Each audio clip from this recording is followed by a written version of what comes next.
प्रयास करेंगे तो बहुत सारी चीज़ें आपको बड़ी आसानी से दिखाई देंगी, समझ में भी आएंगी। ये जातक की भाग्य रेखा है।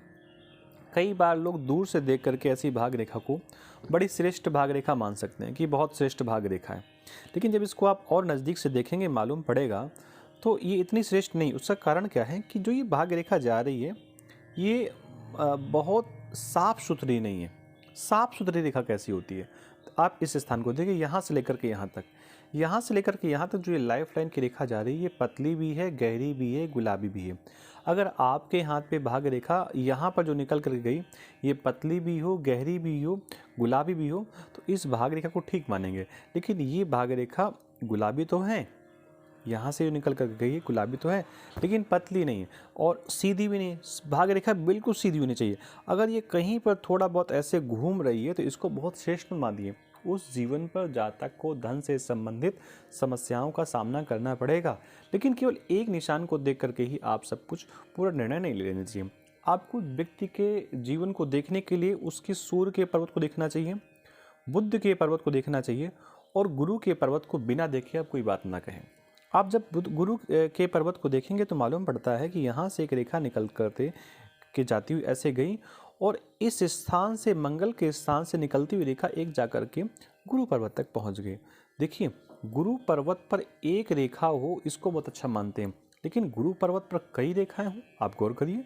एक रेखा आपकी सपोर्टिंग ये जा रही है, एक बगल से सपोर्टिंग ऐसे ये जा रही है और एक छोटी सी रेखा यहाँ पर और निकली हुई है।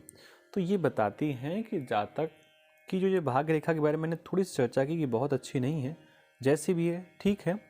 तो इसके जो कमज़ोर गुण हैं, जो श्रेष्ठ गुणों से ये रेखा जो भरी हुई नहीं है वो यहाँ पर निकल करके आ रहे हैं। तो केवल एक रेखा को देख करके हम ये कह दें कि नहीं जातक का भाग्य कमज़ोर होगा, ये थोड़ा कठिन हो जाएगा।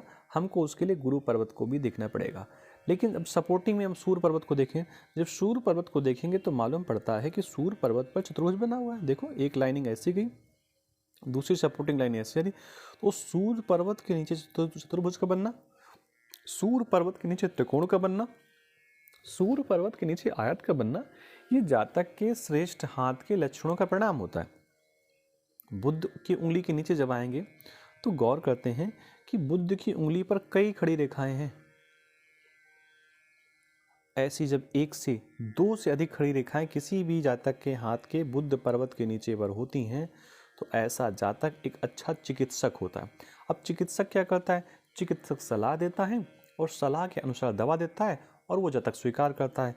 यानी कि ऐसा जातक भले ही चिकित्सक ना हो लेकिन अच्छी सलाह देने वाला होगा। ऐसा जातक जब भी किसी को सलाह देगा तो जातक जीवन में उन्नति ही करेगा, अवनति करने का सवाल ही नहीं उठता। तो ये इस जातक के हाथ की बेसिक चीज़ें होंगी जो मैंने देखी। उसके बाद जैसे मैंने बताया कि भाग रेखा निकल करके यहाँ से पहुँच रही है और थोड़ा बहुत टेढ़ी मेढ़ी होकर के शनि पर्वत के नीचे जाकर के दो जीवा हो रही, डबल हो रही है। तो इस भाग रेखा को भी अच्छी भाग रेखा मानते हैं। देखो, शनि पर्वत के नीचे गई, अच्छी बात है। थोड़ा सा वो सूर्य पर्वत की ओर भी देख रही है और गुरु पर्वत की ओर भी देख रही है। यानी सूर्य और गुरु, आप ऐसा कह सकते हैं कि जातक की कुंडली पर एक साथ बैठे होंगे, कहीं न कहीं उस लग्न को बड़ा सपोर्टिव कर रहे होंगे।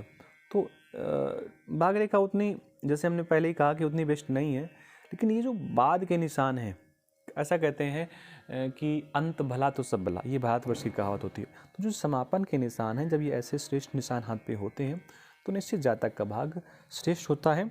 जातक जीवन में उन्नति करता है, अवनति नहीं करता। जातक का ये वाला हिस्सा हाथ का दबा हुआ है, जो मंगल का हिस्सा है ये दबा हुआ है और ये शुक्र के जस्ट नीचे है। तो ऐसे जातक को लड़ाई झगड़ा आदि प्रकार के कार्यों पे इन्वॉल्व नहीं होना चाहिए, अपने क्रोध को नियंत्रण में रखना चाहिए, अन्यथा जातक जीवन में कई प्रकार का नुकसान उठा सकता है।